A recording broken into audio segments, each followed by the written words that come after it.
అందరికీ నమస్కారం. ఇవాళ మనతో ఐకాన్ ఆస్ట్రాలజర్ గట్టుపల్లి సురేష్ బాబు గారు మనతో ఉన్నారు. వారితో మాట్లాడదాం. గురుగారు నమస్కారం.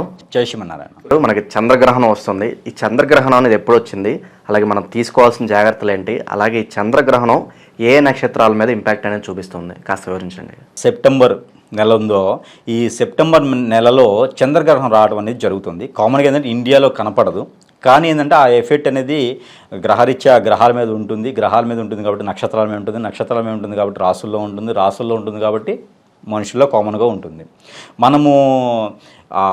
మనకి రాదు కదా, ఇండియాలో కనపడదు కదా అంటే ఆ ఎఫెక్ట్ అయితే ఉంటుంది మన మీద. కాకపోతే దానాలు ఉంటాయి, ఆ దానాలు చేసుకుంటే నా సజెషన్ ఏంటంటే ప్రతి నక్షత్రం వాళ్ళు, ప్రతి రాశి వాళ్ళు కూడా ఈ గ్రహరీత్యా ఈ గ్రహదోషానికి సంబంధించినటువంటిదిగా పరిహారాలు చేసుకుంటే ఏమైనా లోపాలున్నా, గ్రహాలకు సంబంధించినటువంటి లోటుపాతులు ఉన్నా కూడా తొలగిపోయి సుఖంగా ఉండేదానికి ఆస్కారం ఎక్కువ కనిపిస్తూ ఉంది. ముందుగా చెప్పుకుంటే మనము ఈ యొక్క చంద్రగ్రహణం అనేది ఈ సెప్టెంబర్ మాసంలో 17-18 తారీఖుల్లో వస్తుంది. ఈ మిడ్ నైట్ నడవడం జరుగుతుంది. మిడ్ నైట్ ఏదైతే టైమో తెల్లవారితే 18వ తారీఖు, పౌర్ణమి వచ్చి 17వ తారీఖు ఉంది, తెల్లవారితే 18వ తారీఖు. ఈ యొక్క అర్ధరాత్రి సమయంలో వస్తుంది. ఇది సమయం ఏంటంటే 2 గంటల మిడ్ నైట్ నడిజామున అంటారనమాట. ఈ మిడ్ నైట్ సమయంలో 2 గంటల 15 నిమిషాలకి మొదలయ్యేసి 3 గంటల 24 నిమిషాలకి విడుస్తుంది. ఇది సంపూర్ణ చంద్రగ్రహణం ఉన్నది ఈ రోజున. ఈ యొక్క చంద్రగ్రహణం ఏదైతే ఉందో ఈ చంద్రగ్రహణం వచ్చేసి మనకి పూర్వభద్ర నక్షత్రంలో వస్తుంది.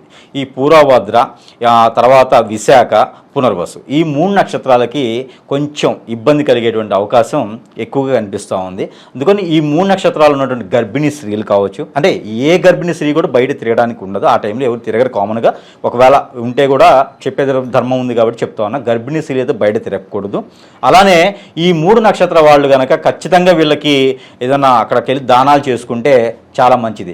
వాళ్ళ హరోస్కోప్ ప్రకారంగా పర్సనల్ హరోస్కోప్ చూపించుకొని ఏ దానం చేయాలనేది ఒకటి చేస్తే చాలా మంచి వీళ్ళకి జరుగుతుందని చెప్పడం జరుగుతుంది. అందులో ముఖ్యంగా ఏ నక్షత్రం వాళ్ళు కూడా దానం చేయొచ్చు. ఏంటంటే బియ్యం 1 కిలోంపావు బియ్యం కనుక వీళ్ళు దానం చేయగలిగితే కనుక వీళ్ళకి మంచి జరిగే అవకాశం ఉంది. కిలోంపావు బియ్యంతో పాటు వీళ్ళకి వెండి రూపు దొరుకుతుంది. వెండి రూపు రాహుకేతువుది లేదా చంద్రుని యొక్క అర్ధాకరంలో వెండి రూపు దొరుకుతుంది. ఒక కాయిన్, వెండి కాయిన్ కానీ. ఇది బియ్యంతో పాటు ఒక తెల్లని టువాల ఇవి తీసుకెళ్ళి పంతులు గారికి దానం చేస్తే, పంతులు గారికి పాకానికి అంటే పంతులు గారు స్వయపాకానికి దానం మొయిన్ అనేది ఇస్తారన్నమాట, వంట వండుకుని తినేదానికి. ఇదైనా కూడా మనము దానం ఇవ్వచ్చు. ఇవి ఇవ్వడం వలన వాళ్ళకి ఏదైనా లోపాలు ఉంటే కూడా, ఈ గ్రహరీత్యా లోపాలు ఉంటే కూడా తొలగిపోయేటువంటి ఇది అయితే ఉంది. కాబట్టి ఈ యొక్క చంద్రగ్రహణం తర్వాత 15 రోజుల లోపు వీళ్ళు ఈ దానం చేస్తే మంచి జరిగే అవకాశం ఉంది. వాళ్ళ ఇంట్లో పేరెంట్స్ ఎవరైనా హెల్త్ ఇష్యూస్తో ఉన్న వాళ్ళకి కొంచెం ఇబ్బందికరంగా ఉంటుంది. కాబట్టి ఈ దానం చేయడం వలన ఆ ఇబ్బందులు కూడా తొలగిపోయేటువంటి అదృష్టం ఉంటుంది. అందుకని ఈ చంద్రగ్రహానికి ఈ దానం చేస్తే చాలా మంచి జరుగుతుంది. ముఖ్యంగా ఈ 3 నక్షత్రాల వాళ్ళు ఈ దానం చేస్తే చాలా మంచిగా అవుతుంది. ఎవరు కూడా ఆ టైంలో బయటకు వచ్చి చూడటం కానీ అలాంటి ఏం చేయకండి. అది మంచి శుభదాయకం అయితే కాదు.